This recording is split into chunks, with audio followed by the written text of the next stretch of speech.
Well, hello, Riverview. Pastor James here. This past weekend, I had a chance to teach from Romans chapter 5, verses 1 through 5. And one of the little sections in here that we spent some time on is this idea of rejoicing or boasting in or in the midst of our afflictions. We rejoice or we boast in God while we're experiencing affliction. So I got some questions about that. Wanted to give you a little more practical input around that subject. Two quick stories I wanted to share. The first one was a couple weeks ago, a family reached out to me and they were struggling financially and asked for some help with Christmas. Christmas gifts, maybe some food around the Christmas time, that kind of a thing. And so I know a lot of people and I'm connected with different folks at Riverview. And so I sent out an email to several different people saying, hey, do you know or would you guys be willing to help? Within the hour, there were three groups of people that were kind of fighting over one another to be able to serve this family. They were like, we want it. We'll take it, you know what I mean? And then another family said, all right, we've already collected some stuff. And I was like, well, this first family already responded. And then some other folks started to chime in and over time.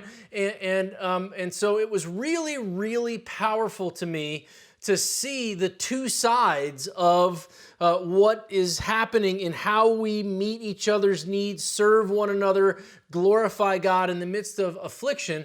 On the one hand, there is, I think right now in our faith community here at Riverview, there is a real, we're bursting with desire to do something, to serve each other, to meet needs, to pray for one another, that kind of thing. And then at the same time, there is this willingness to say, I am in the midst of an affliction. I have a burden. I need some help.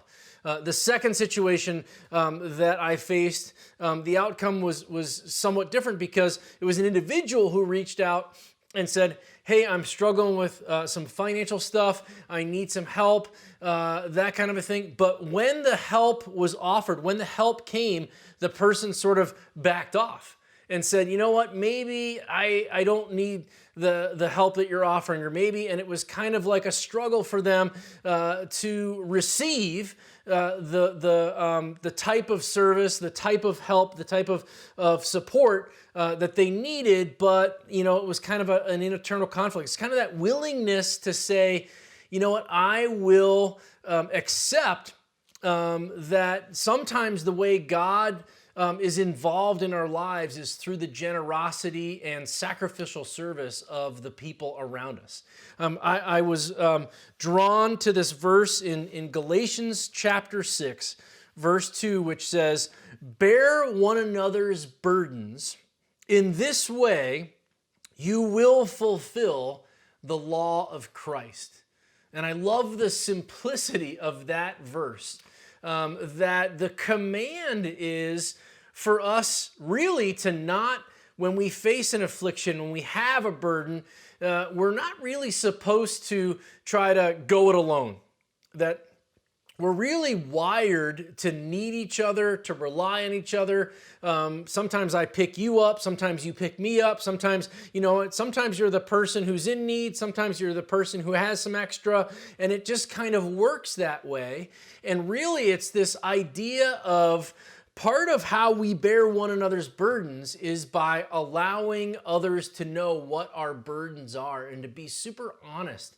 Hey, you know, I'm struggling with something. Maybe it's something that's not a physical need, like financial, that kind of thing. Maybe it's just something internal. I'm struggling with anxiety or with grief or with isolation or whatever it might be. I had a situation this week very similar to that. A person close to me was struggling, called a person, a dear friend, and just said, hey, would you pray for me? And it really made a big difference being able to say, this is my burden. Can you bear it alongside of me?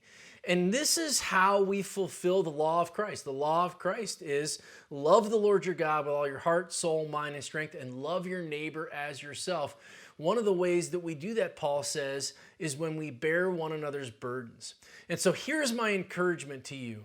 If you are in the midst of an affliction, if something is burdening you, if you're experiencing a trial, however you want to, whatever word you want to use, would you tell somebody about it? Would you ask for help? You can always ask for prayer. But maybe you would like to get connected with one of our Stephen ministers. Maybe your life group needs to know what's really going on in your family, in your life, so that they can come alongside you and listen. Maybe you have a tangible need. I would encourage you, reach out to your venue pastor or a ministry leader at Riverview. We might be able to find some people who are bursting with desire to be able to meet the needs of others around you. And sometimes we have to push past our pride or our shame or whatever it is going on inside of us. But may I just offer you this encouragement to share your burdens, to tell others of your afflictions, to allow people to sort of carry that weight alongside you. Bear one another's burdens, and in this way you will fulfill the law of Christ.